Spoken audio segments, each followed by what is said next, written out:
1. U.S. Adaptive Open Day 1 Recap. Popert leads by 6. Lawlor trails an exciting start. 2. Double amputee golfer Jacob Huber shines at the U.S. Adaptive Open. 3. Andrew Austen, adaptive golfer born without right arm, inspires athletes with disabilities. 4. Jason Hasty competes in USGA Adaptive Open Golf Championship. Chesterfield's inspirational golfer. 1. U.S. Adaptive Open Day 1 Recap. Popert leads by 6. Lawlor trails an exciting start. Lawlor trailing 61-man Popert by 7 after Day 1 at the U.S. Adaptive Open. Brendan Lawlor, the only Irish contestant in the field, completed his round with 11 under 61, securing the G4D Open title he earned for the second time in 3 years at Woburn back in May. He bogeyed his first 9 holes, birdied 3 of his first 4, and added another on the par 5 7th to position himself at -4 and enjoy a 7-stroke advantage over American Rick Riley in the short stature category. However, Kipp Popert, who was aiming for a 3 in a row, found himself in a league of his own. The world number 1 shot from the traps with blistering precision, birdied 2 holes, eagle birdie on hole 4 and another eagle on hole 7, totaling a 29 under. Birdies on holes 10 and 12 brought the magical 59 into play, but a bogey on hole 13 temporarily halting progress. Still, there was time to reel off 3 more birdies over the closing 3 holes, giving him an additional 6-stroke lead after his 11 under 61. Last year, Popert set the record for the lowest round ever in the U.S. Adaptive Open's history at Sand Creek Station, scoring a 65, but shattered that on the opening day at Woodmont Country Club. He then set a target that likely stands as a challenge for some time. "I love the pressure," said Popert, expressing gratitude for the competition. "It means you're doing something good if you've got pressure. I've had a lot of months of boredom this year, so give me all of it." Despite his injury from toe fusion surgery, he has undergone multiple surgeries to relieve leg and foot pain. However, the most recent procedure sidelined him longer than expected, affecting his status for this championship. Popert leads by 6 strokes over fellow Englishman Mike Browne, lower limb impairment, and Max Togisala, seeded player, of Clearfield, Utah. While it's a wide margin, both players took positives out of their 67s.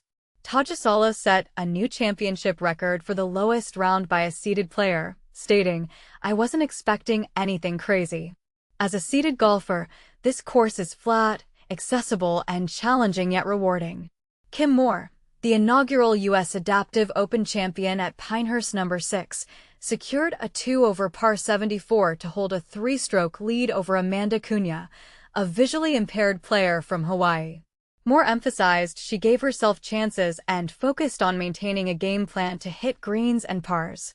Natasha Stasiuk of Canada sits in 3rd place with a 6 over 78, while Cassie Sengel of Virginia is in 4th place at 7 over 79. The defending women's champion Bailey Bish struggled, but tied for 5th at 8 over 80. The second round of the U.S. Adaptive Open will begin at 7:30 a.m. on Tuesday, July 8th. Following completion, a cut will include the following players for the final round on Wednesday, July 9th.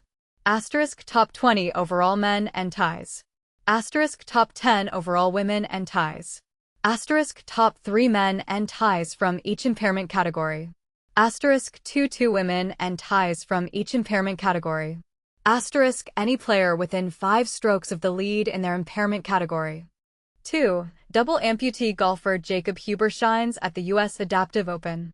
From tragedy to triumph, St. Mary's graduate shines at U.S. Adaptive Open. Bismarck, North Dakota, KFYR, remember Jacob Huber? He was a star on the Century High School hockey team. Fast forward, and now he's making waves on the golf course. So much so, that he's secured a spot at this week's prestigious U.S. Adaptive Open. Jacob's approach to life is nothing short of inspiring. In golf, even if you mess up on the 4th hole, you've got plenty more to play. There's always a chance to turn the round around, he shares. 6 years ago, Jacob's life took an unexpected turn. A tragic accident while train hopping resulted in the loss of his left arm and leg, leaving him as a double amputee. The memory of that day is still vivid. I managed to crawl to a nearby house and break in to call for help, he recalls. But instead of letting the accident define him, Jacob chose to move forward. I realized I still had a whole life ahead of me. I couldn't let this hold me back, he says. This mindset opened up a whole new world for him, particularly in the realm of adaptive sports. Interestingly, the accident reignited his passion for golf. I'm actually better at golf now than I was before the accident, he admits with a smile. His journey back to the sport was supported by friends who helped him adapt. They brought golf clubs, and we just started figuring it out. I ended up swinging right-handed that day and decided to stick with it, he explains. At the US Adaptive Open, Jacob will compete against 95 other talented athletes from 10 different countries. He's the sole representative from North Dakota. Jacob's story is a testament to resilience and the power of perspective. It's a reminder that even in the face of adversity, there's always a way to find your footing and keep moving forward.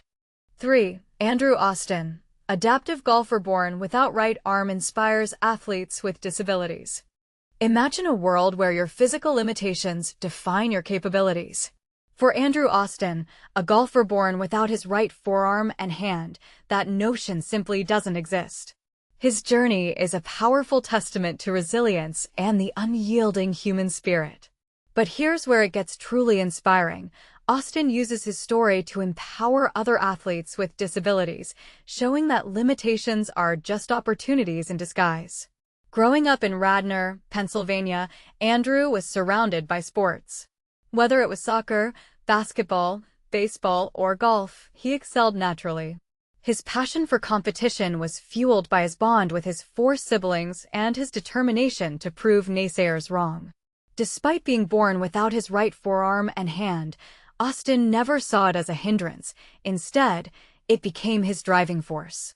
It gave me a chip on my shoulder, Austen says. It's why I'm so passionate about sports. It's about demonstrating to everyone that having fewer limbs doesn't mean you can't achieve anything.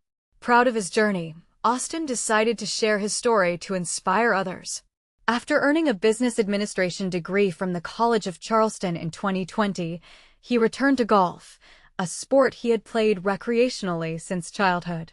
His parents were members of St. David's Golf Club in Wayne, South Carolina, which rekindled his love for the game. Over time, his dedication paid off, and he rose to become the 8th-ranked adaptive golfer in the nation in the G5 classification. On Monday, Austen will compete in the 4th annual US Adaptive Open, held at Woodmont Country Club in Rockville, Maryland. This prestigious tournament, often referred to as the Holy Grail for adaptive golfers, marks his first qualification. While he has participated in 10 other adaptive tournaments, Austen finds the greatest reward in connecting with fellow athletes. These competitions have helped me find my true purpose, Austen explains. My goal is to inspire others by showing that anything is possible. Whether through social media or in-person interactions, I believe in using my platform to make a difference. Since 2020, Austen has gained a significant following on social media platforms, with over 13,700 followers on Instagram and 18,500 on TikTok. He uses his handle name, Jimothykiad, a nickname from his college days, to connect with his audience. His content ranges from driving practice to putting with his prosthetic, showcasing his skills and sharing his journey. Bringing awareness was easy, Austen admits. What's more impactful is engaging with the adaptive community and hearing their stories. It's inspiring to see how everyone turns their traumatic experiences into lighthearted moments. Throughout his life, Austen has faced stares and judgments, but he never felt out of place. He attributes his resilience to his parents, who instilled confidence in him from a young age. When doctors informed his parents about his condition before birth, they were told, if you don't have a problem with it, he won't have a problem with it either. This advice shaped Austen's outlook on life. One pivotal moment in Austen's journey came during his 8th grade year when he tried out for the boys' basketball team but didn't make it. Devastated, he initially felt like his disability was holding him back. However, the coach offered him a chance to manage the team, with the possibility of playing time. Taking this opportunity, Austen's attitude shifted. Something clicked inside me, he recalls. I decided to prove myself, not just in basketball but in everything. By the end of the 8th grade season, I was in the starting lineup. That achievement taught me a valuable lesson about perseverance. Andrew Austen's story is a beacon of hope for those facing similar challenges. He encourages others to embrace their uniqueness and strive for their goals, regardless of obstacles. Don't let others define what you can achieve, he advises. Embrace the struggle and let it propel you forward. And this is the part most people miss. Austen's journey isn't just about overcoming physical limitations. It's about challenging societal perceptions and proving that everyone has the potential to excel. What do you think? How can we all contribute to creating a more inclusive world? Share your thoughts in the comments below. 4. Jason Hasty competes in USGA Adaptive Open Golf Championship. Chesterfield's inspirational golfer. In an inspiring display of determination and skill, Chesterfield native Jason Hasty is set to compete in the USGA Adaptive Open Golf Championship, starting this Monday in Rockville, Maryland. Hasty, a top 5 ranked adaptive golfer in the country, was born with a congenital deformity that prevented the fingers on his left hand from developing beyond the knuckles. He is the sole representative from Central Virginia and one of only 2 from the entire state in this year's tournament. This tournament is particularly special for me, Hasty shared, as it's so close to home in Maryland. It will be the first time my family, including my daughters, will see me compete in a major tournament. It's also the first time my parents will witness me play golf in a tournament setting. The emotions are running high for me. But here's where it gets controversial. While Hasty's story is undeniably inspiring, it also raises questions about accessibility and inclusivity in sports. How can we ensure that more athletes with disabilities have the opportunity to compete at this level? And this is the part most people miss. Hasty's success is not just a testament to his personal resilience, but also a call to action for the sports community to do better. What are your thoughts on this? Share your views with the CBS 6 Newsroom. And remember, you can connect with us on various platforms like Blue Sky, Facebook, Instagram, X, Threads, TikTok, and YouTube. This story was initially reported by a journalist and has been converted to this platform with the assistance of AI. Our editorial team verifies all reporting on all platforms for fairness and accuracy. To learn more about how we use AI in our newsroom, click here. Copyright 2025 Scripps Media Incorporated. All rights reserved. This material may not be published, broadcast, rewritten, or redistributed. Sign up for the Headlines newsletter and receive up-to-date information.